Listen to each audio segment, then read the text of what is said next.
Absolutely. You can tell there's a comfort level there. There's a confidence. They're able to process and articulate the game even better. And you just kind of tell they got a lot of juice to them, and they're eager to continue to learn. But yes, absolutely. How does that change your job? You look for ways to continue to get better. The worst thing we can do is get content just because it's year 2 in the system. There's always room for improvement. So I'm always looking for the little things, always looking for an edge. How can we get better? Never rest on what we did today. Always trying to find a way to get better. Does it make it easier to do that? It's easier to talk ball with them and to talk through plays and successes and failures.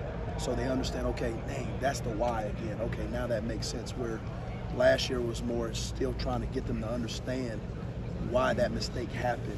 So it's been pleasant, but they're eager to learn. They're eager to get better every day. They're humble, they're hungry, and we just want to continue to do that. Perry, when we talk to Jim about young talent, what they maybe need to do to take the next step, he kind of explained this. They got to dominate the twos first before they can move up.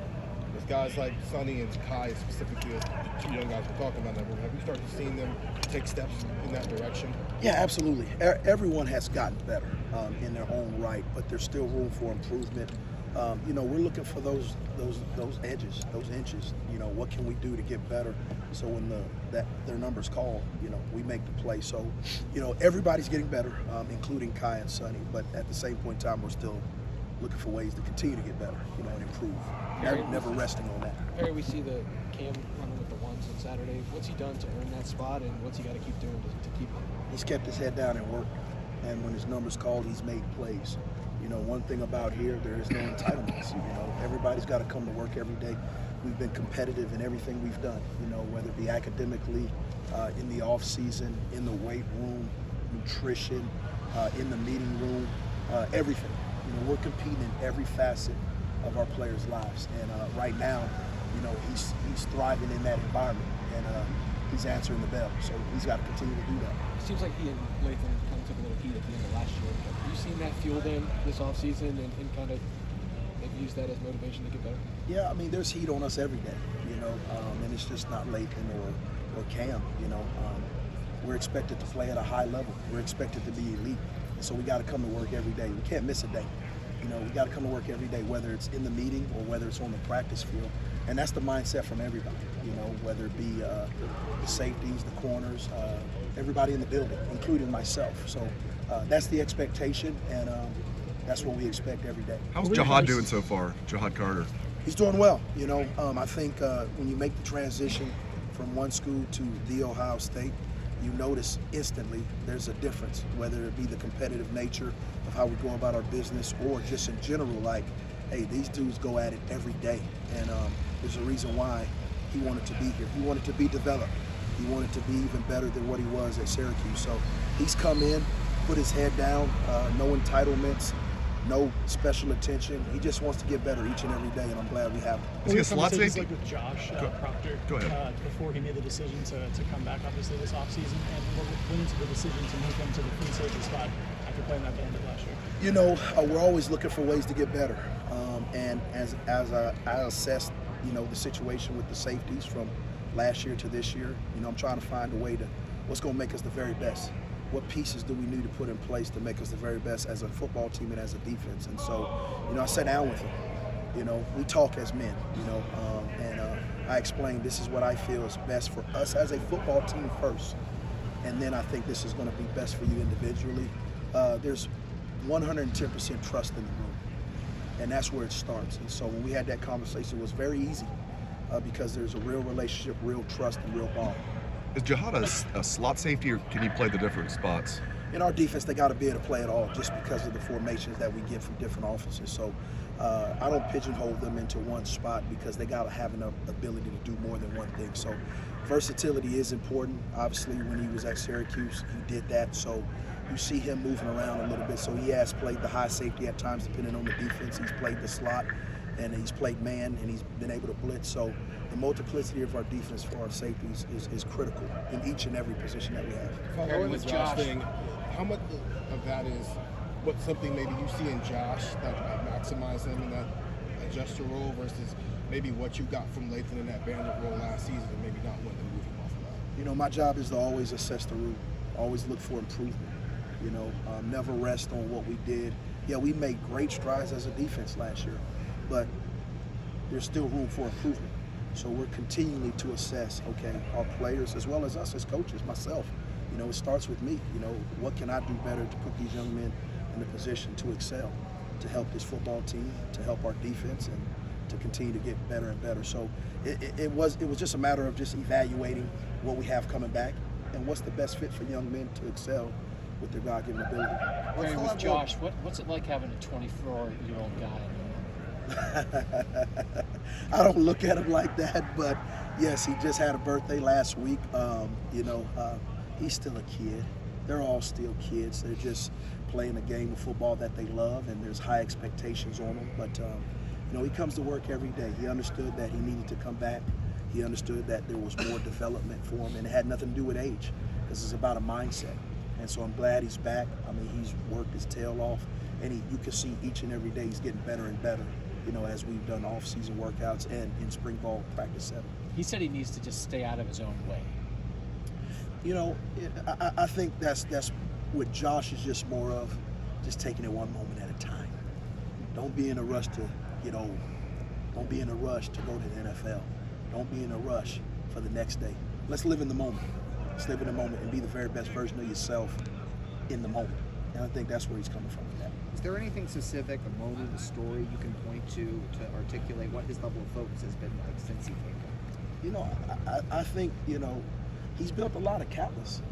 He's had a lot of adversity. You think before I got here, he started against Minnesota, then he goes into the Oregon game, first home game, and he's actually playing pretty well. And all of a sudden, injury bug hits, and he's out for the year. So you have a new coach that comes in. You have to learn me. You have to learn a new system, albeit you're not able to practice yet.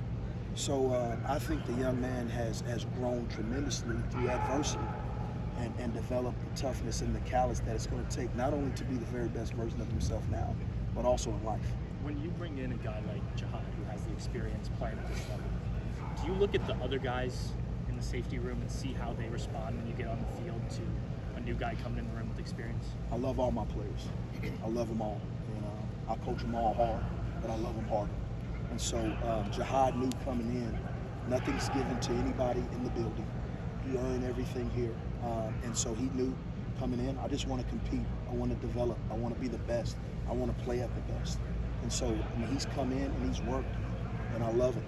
He's just kept his head down and worked. He takes hard coaching, and I can see him getting better and better within the system. Perry, where have you seen the fact that Cam played a lot last year? Where have you seen that show up this spring, even on the field and so? Just the familiarity with the defense.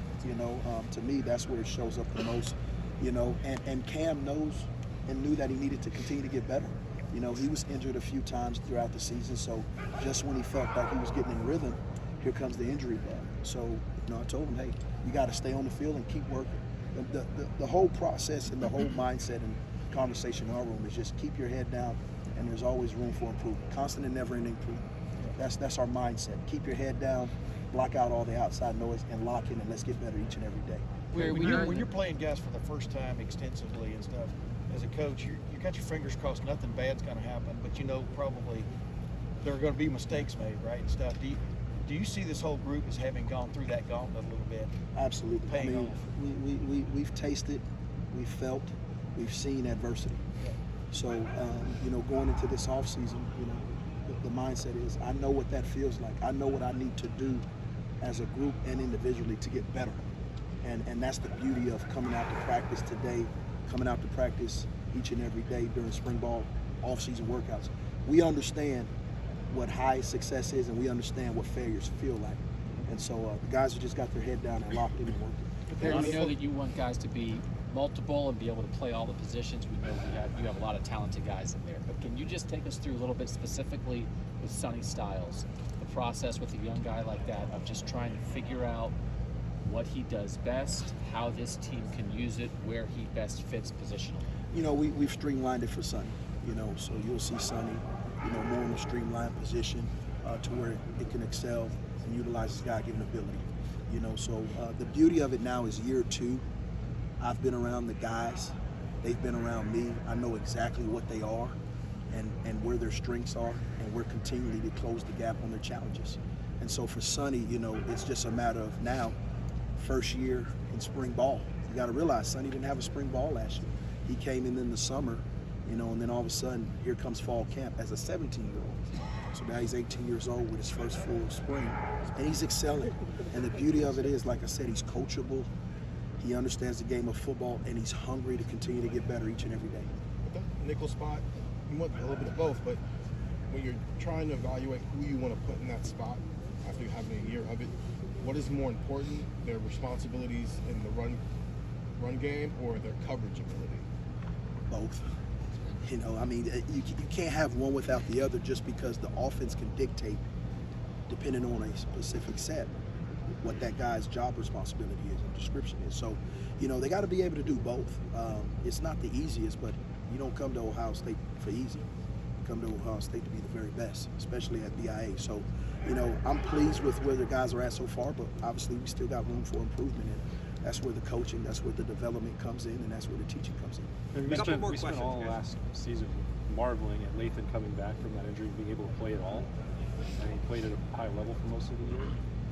But in hindsight, like maybe we glossed over the fact that he missed winter workouts, missed spring and those reps. Now that he gets that, obviously it's going to make some difference. Where will it show up?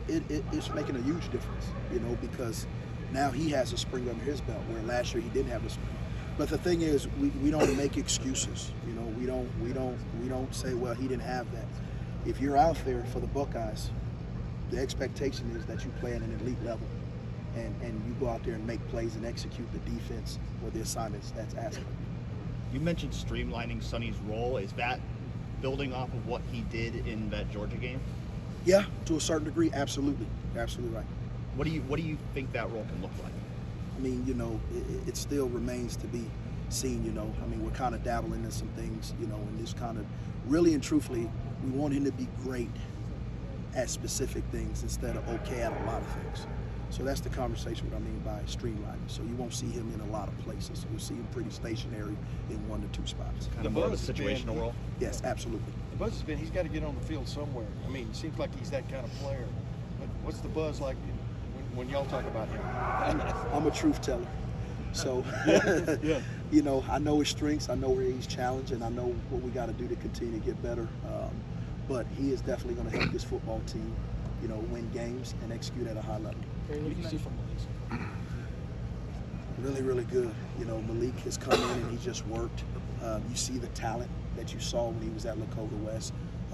He's extremely smart, high football IQ, very, very humble young man that has come in and he's shown flashes of what he can be. He's still learning the game of football as far as on the collegiate level. But I tell you what, I've been pleased with what I've seen so far. He finally, when he was at Lakota West, he played a lot bigger than he was. You guys have had pads on now for a week or so. You see that showing up already? He still does. He still does. So, so we're constantly on him about nutrition, and Coach Mick and the staff are on him in the weight room, and he's thriving. He's thriving, and I've been really, really pleased with his maturity and his growth to this point. A lot of the guys have talked about being year 2 of the defense. You've mentioned familiarity a couple times. Does that apply to the coaches too? You guys are now together for a second year. You know what Jim wants out of the defense. Is it more of a cohesive unit than maybe this time of year? Absolutely. You know, absolutely. You come in and you're installing a new defense, and then obviously you're getting to know each other too and work with each other, and then obviously you got new players. So there's a lot of dynamics that play a part in, you know, first year. But now, absolutely. I mean, there's so much flow. Not saying there wasn't any last year, but it's just a different flow and a different vibe, and it's a lot of smoother transition coming into this spring. And like I said, we know what our players are capable of doing, and now we can really, really hone in and put them in those spots and places for them to excel.